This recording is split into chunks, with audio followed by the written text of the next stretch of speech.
what do you think about the budget allocation for OKU this year? For OKU, you see, what I've asked for in the last 3 sessions at the Dewan Negara in December, April this year and June is for specifically for increase of allowance from 300, which they are currently getting, to 500.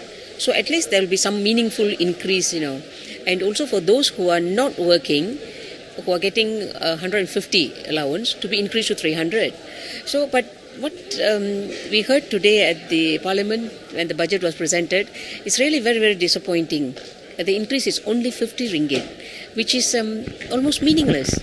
So I have, informed my disabled community that I'm going to continue fighting for an increase in this allowance, because the daily living expenses, when you compare for a person with disability to one who does not have a disability, vast difference.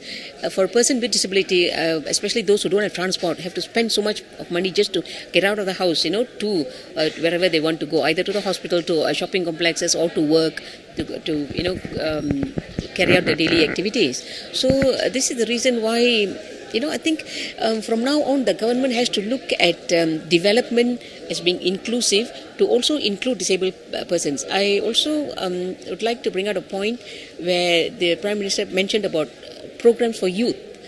They have a transformation program for youth where they're going to have entrepreneurship, agro entrepreneurs, and also to have training programs which will be of benefit to the youth. So here I would like such programs also to be extended to youth with disabilities. You see, because we always look at, we cannot separate, say, okay, you must have separate programs, separate development programs, and separate help for them. We have to now start thinking of, comprehensive program, a development program, national development program that includes disabled persons. They need educational opportunities, they need training, they need to develop skills, and these are the things which where general programs can be extended to people with disability as well. Do you think that if there were more disabled senators or maybe lobbying? Lobby, yes. You see, not only me, I represent the disabled interests at the Dewan Negara. And Dewan Negara is a place where, we bring up issues for policy making and changes in the law to help improve lives of persons with disabilities. Even all the 222 members of parliament, in their own constituencies, they have persons with disabilities. And you find that during election, that is the time, once in 5 years, they go out and seek out disabled persons. So now, you see, in the 5 years after they get elected, they should also look into the needs of each of, their constituents. I mean, the people who have voted for them. So it's very, very important that we start thinking in national development and inclusive policy, inclusive programs, which will include the whole spectrum of the population. Yeah. Going forward, maybe 2015 might not have been so good, but do you think in the future it will be better? In the future, yes, we have to lobby for it. I mean, you can, the disability organizations have to lobby for more allocation in all areas, from sports to health to housing, transport,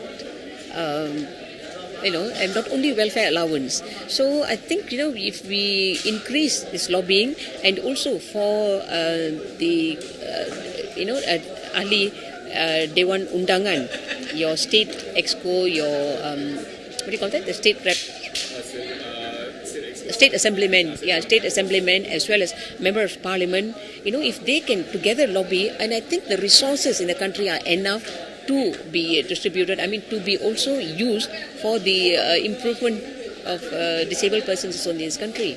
Because we have to take into account that they are also part of the community.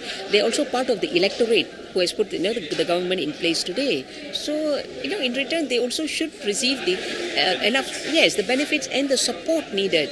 So this is why I am all for an inclusive national development.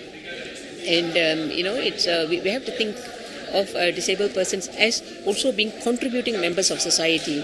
and if you give them opportunities, can they develop their skills and be able to be in a position to be able to contribute to the to growth of the economy. Bagi saya walaupun naik RM50 dari 300 hingga RM350 satu bulan bagi OKU dan sebagainya, bagi saya ini masih sangat kurang tau. Saya juga pernah lihat walaupun macam di Selangor juga ada golongan miskin yang memang bergantung pada yang allowance yang diberi kepada bulanan yang diberi kepada mereka itu. Jadi kita mesti mengakui yang kadar kemiskinan di negara kita ni tengah meningkat, khususnya golongan yang pendapatan rendah di kawasan bandar juga, macam di Selangor, Lembah Kelang dan sebagainya. Bagi saya ni kalau nak kata berita baik ini, okeylah naik RM50 ini berita baik lah. Dan juga BRIM lah, mungkin bagi golongan rendah, pendapatan rendah ini baik, tapi ini semua ini one off dan banyak kritikan dilemparkan dan khususnya kerajaan sendiri pun mengakui ada golongan yang memang tidak layak dapat BRIM itu, mereka tak dapatkan BRIM. Jadi macam mana pengurusan tentang BRIM dan sebagainya, BRIM ini memang tidak dapat menyelesaikan masalah inflasi.